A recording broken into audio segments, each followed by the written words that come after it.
লাগতো না, ওটা হাসা হাসা নিয়ে নামাই দিব, পরে দিয়ে হালাম টিয়াটা। শুনছি টাউডে ইটার বাড়াতে কাজ করে, দে তো আশেপাশে আছে। হ্যাঁ হ্যাঁ, তোরই তো খুঁজতাছি।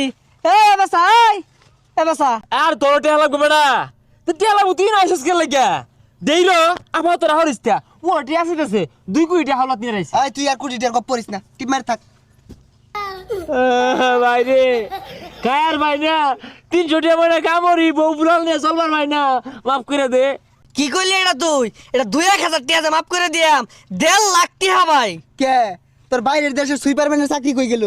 বন্ধু সুইপারম্যান মানে কি জানোস, মেথর ও হানা মানুষ টয়লেট আর আগে না বন্ধে বাতালি আগদাছে, আগলে তা তো টয়লেট সাফ করে 2 পয়সা পাইতাম। এত টিয়া দিয়ে কি করছস? ওই যে অনলাইনে বিমান উড়াইছি বন্ধু, অন যদি 20,000 টাকা দেস নির্ঘাত জিততাম। টিয়া দিয়াম দে ইট দিয়া বাড়ি মারে বাড়ি মার